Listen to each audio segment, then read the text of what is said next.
اگر کوئی شخص نبوت کا دعویٰ کرے اور ہاتھ کی صفائی سے کوئی شعبدہ دکھائے تو وہ معجزہ نہیں ہے۔ معجزہ ہونے کے لیے چند شرائط ہیں۔ نمبر 1، وہ کام خلاف عادت ہو، قوانین فطرت کو توڑنے والا ہو۔ نمبر 2، اس کام کو اللہ کسی نبی یا رسول کے ہاتھوں پر ظاہر کرے۔ نمبر 3، عورتوں سے ظاہر نہ ہو، اس لیے کہ انبیاء سب کے سب مرد تھے۔ اللہ تعالیٰ سورہ یوسف آیت 109 میں فرماتے ہیں، آپ سے پہلے ہم نے جتنے رسول بھیجے سب مرد ہی تھے۔ نمبر 4، اس معجزے سے وہ دوسروں کو چیلنج بھی کرے کہ مخالفین میں سے کوئی ایسا کر کے دکھائے، چاہے سب مل کر دکھائیں، مطلب یہ کہ وہ معجزہ سب کے لیے چیلنج ہو۔ شعیب علیہ السلام نے بھی اپنے معجزے کے ذریعے اپنی قوم کو چیلنج کیا۔ اللہ تعالیٰ ان کی زبان سے سورہ آراف آیت 85 میں فرماتے ہیں، تمہارے پاس تمہارے رب کی طرف سے واضح دلیل آ چکی ہے۔ شعیب علیہ السلام ایسے واضح اور روشن امور ان کے سامنے پیش کرتے ہیں کہ جن پر عمل پیرا ہو کر وہ دنیا و آخرت میں فلاح پا سکتے تھے۔ سورۃ الاعراف آیت 85 میں ہے، بس تم ناپ تول پورا پورا کیا کرو اور لوگوں کو ان کی چیزیں کم کر کے مت دو، اور روئے زمین میں اس کے بعد کہ اس کی درستی کر دی گئی فساد مت پھیلاؤ، یہ تمہارے لیے فائدہ مند ہے اگر تم تصدیق کرو۔ اللہ تعالیٰ سورۃ الاعراف آیت 86 میں فرماتے ہیں، اور تم سڑکوں پر اس غرض سے مت بیٹھا کرو کہ اللہ پر ایمان لانے والوں کو دھمکیاں دو۔ مطلب یہ کہ تمام تجارتی راستوں میں کٹوتیاں کرنے کے لیے نہ بیٹھا کرو، اگر وہ تمہیں رقوم ادا نہیں کرتے تو تم انہیں دھمکیاں دیتے ہو، جیسا کہ سورۃ الاعراف آیت 86 میں ہے۔ اور تم سڑکوں پر اس غرض سے نہ بیٹھو کہ اللہ پر ایمان لانے والوں کو دھمکیاں دو اور اللہ کی راہ سے روکو اور اس میں کجی تلاش کرنے میں لگے رہو۔ اللہ تعالیٰ سورۃ الاعراف آیت 86 میں فرماتے ہیں، اور اس حالت کو یاد کرو جبکہ تم کم تھے، پھر اللہ نے تمہیں زیادہ کر دیا۔ ان کی تعداد بالکل تھوڑی سی تھی، اللہ نے بڑی تیزی سے ان کی تعداد میں اضافہ کر دیا، لیکن جب انہوں نے شعیب علیہ السلام کی بات کو نہ مانا تو ان کا انجام کیا ہوا؟ اللہ تعالیٰ سورۃ الاعراف آیت 86 میں فرماتے ہیں، اور دیکھو کیسا انجام ہوا فساد کرنے والوں کا۔ لوط علیہ السلام کی قوم چونکہ ان کے قریب ہی تھی، اس لیے ان کے انجام سے ڈرایا جا رہا ہے۔ قوم لوط کا واقعہ ان کے ہاں مشہور تھا۔ شعیب علیہ السلام کی دعوت کا تذکرہ سورہ ہود آیت 88 میں ہے کہ شعیب علیہ السلام نے اپنی قوم کو مخاطب کر کے فرمایا، میرا ارادہ تو اپنی طاقت بھر اصلاح کرنے ہی کا ہے۔ دائی حضرات پر صرف اپنی بساط کے مطابق پیغام پہنچا دینا ہوتا ہے۔ لوگوں کو ایمان لانے پر مجبور کرنا انبیاء اور دائی حضرات کے مشن میں شامل نہیں ہے۔ اللہ تعالیٰ سورۃ الغاشیہ آیت 22 میں فرماتے ہیں، آپ ان پر محاسب نہیں ہیں۔ مطلب یہ کہ آپ انہیں ایمان لانے اور راہ راست پر چلانے کے لیے مجبور نہیں کر سکتے۔ آپ کے ذمے یہی امر ہے کہ آپ ان کی اصلاح کرنے کی کوشش کریں۔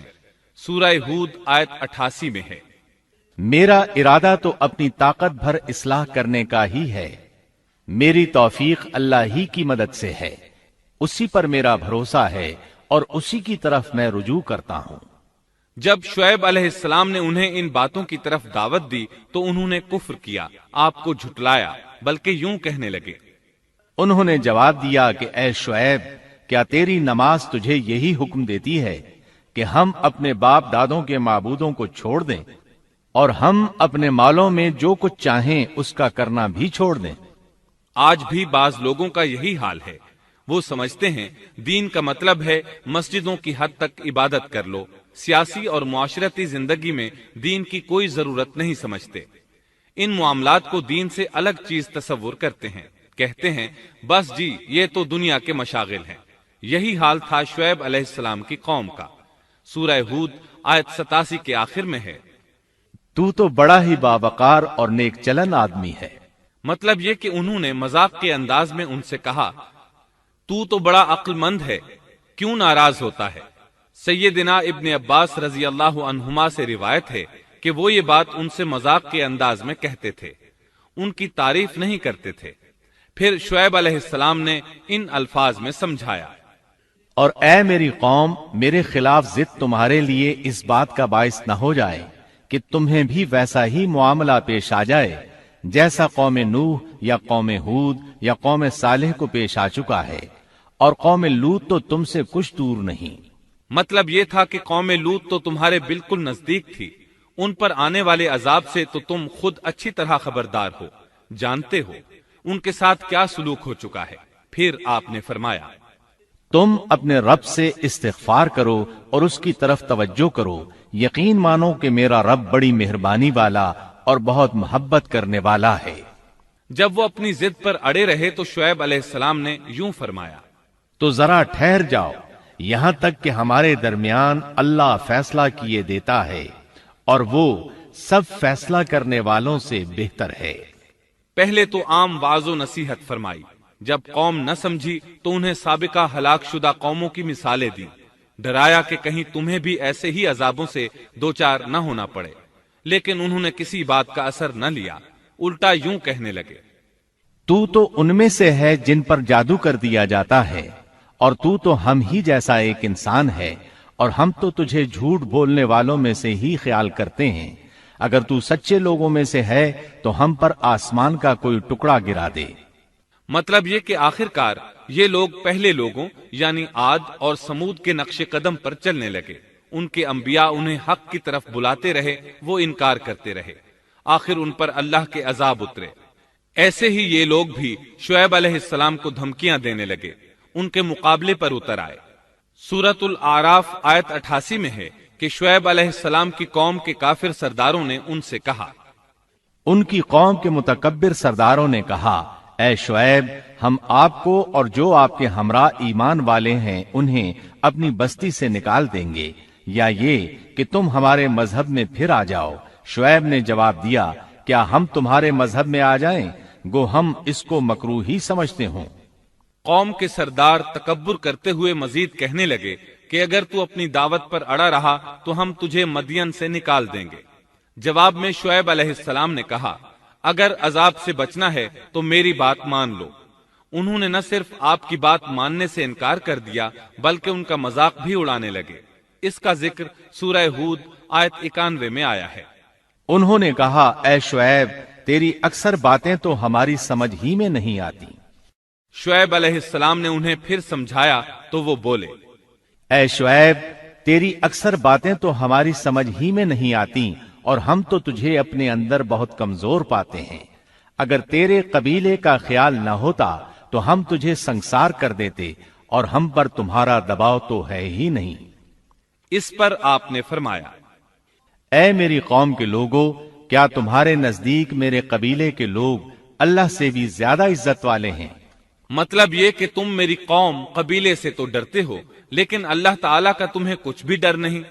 اس موقع پر انہوں نے اپنی قوم کو یوں خبردار کیا، اے میری قوم، اب تم اپنی جگہ عمل کیے جاؤ، میں بھی عمل کر رہا ہوں۔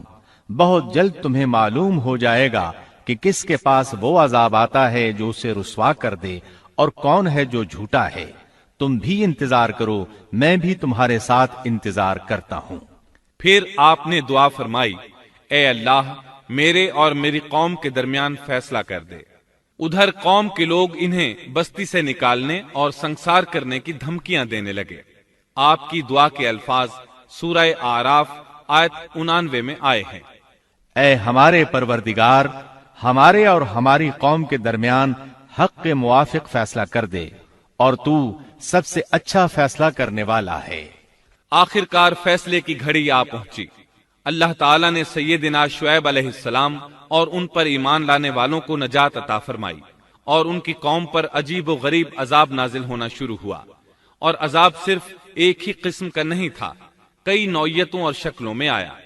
اللہ سبحانہ و تعالی ہمیں اپنی قدرت کی نشانیاں دکھاتے ہیں کہ قوم عاد کس طرح تند و تیز ہواؤں سے تباہ کی گئی، جبکہ شعیب علیہ السلام کی قوم کو اس کے بالکل برعکس عذاب دیا گیا۔ اللہ تعالیٰ نے ہوا کو روک لیا، حالت ایسی ہو گئی کہ ہوا بالکل نہ چلی، گرمی اور حرارت تیز ہو گئی۔ پھر اللہ تعالیٰ نے بستی سے باہر ایک بادل بھیجا، اس کے نیچے سایہ تھا، بچے، بوڑھے، جوان اور عورتیں سبھی اس سائے میں جگہ پانے کے لیے بھاگے تاکہ گرمی سے بچ سکیں۔ آخر بادل کے نیچے پہنچ کر بیٹھ گئے۔ جو ہی سب وہاں پہنچ کر بیٹھے، ان کے نیچے کی زمین ہلنے لگی، ہچکولے کھانے لگی، یہاں تک کہ زلزلہ شروع ہو گیا، سب گھٹنوں کے بل گرتے چلے گئے۔ اسی وقت جبریل علیہ السلام تشریف لائے اور ایسی زوردار چیخ ماری کہ اس چیخ کی شدت کی تاب نہ لاتے ہوئے سب کے سب وہیں ڈھیر ہو گئے۔ اللہ تعالی سورۃ الشعراء آیت 189 میں فرماتے ہیں، پس انہیں سائبان والے دن کے عذاب نے پکڑ لیا۔ جب انہوں نے سائے اور ہوا کو گم پایا تو بادل کو دیکھتے ہی اس کے سائے کی طرف لپکے، لیکن اس میں تو عذاب تھا اور انہوں نے یہی تو کہا تھا، اگر تم سچے لوگوں میں سے ہو تو ہم پر آسمان کا کوئی ٹکڑا گرا دو۔ پس اللہ تعالی نے آسمان سے ایسا ہی عذاب بھیج دیا۔ اللہ سورہ اعراف آیت 91 میں فرماتے ہیں، پس انہیں زلزلے نے آ پکڑا، سو وہ اوندھے کے اوندھے پڑے رہ گئے۔ اللہ تعالی مزید فرماتے ہیں، سورہ ہود آیت 94 تا 95 میں ہے، جب ہمارا عذاب آ پہنچا، ہم نے شعیب کو اور ان کے ساتھ تمام مسلمانوں کو اپنی خاص رحمت سے نجات بخشی، اور ظالموں کو سخت چنگھاڑ نے آ پکڑا، جس سے وہ اپنے گھروں میں اوندھے پڑے رہ گئے، گویا کہ وہ ان گھروں میں کبھی بسے ہی نہ تھے۔ آگاہ رہو، مدین والوں کے لیے بھی ویسی ہی پھٹکار ہے جیسی پھٹکار سمود پر پڑی۔ شعیب علیہ السلام اور ان پر ایمان لانے والے ان لوگوں سے دور کھڑے تھے، وہ ان کی طرف حسرت بھری نگاہوں سے دیکھ رہے تھے۔ سورہ اعراف آیت 93 میں ارشاد ربانی ہے، اس وقت شعیب ان سے منہ موڑ کر چلے اور فرمانے لگے، اے میری قوم، میں نے تمہیں اپنے پروردگار کے احکام پہنچا دیے اور میں نے تمہاری خیرخواہی کی، پھر میں ان کافر لوگوں پر کیوں رنج کروں؟ اس کے بعد وہ دوبارہ مدین کی طرف لوٹ آئے، کیونکہ مدین شہر تو باقی رہ گیا تھا، صرف اہل مدین ہی تباہ ہوئے تھے۔ بعد میں لوگ آہستہ آہستہ مدین میں آ کر آباد ہونے لگے۔ مدین شہر پھر سے آباد ہو گیا، اس کی رونقیں لوٹ آئیں۔ اب مدین کے اکثر باشندے مسلمان تھے، وہ مسلمان جو شعیب علیہ السلام کے ساتھ تھے۔ وہ اور دوسرے علاقوں سے آنے والے کفار اب اس شہر کے باشندے تھے، اور یہی وہ مدین شہر تھا جس میں سیدنا موسیٰ علیہ السلام تشریف لائے تھے۔ شعیب علیہ السلام کا قصہ اپنے اختتام کو پہنچا۔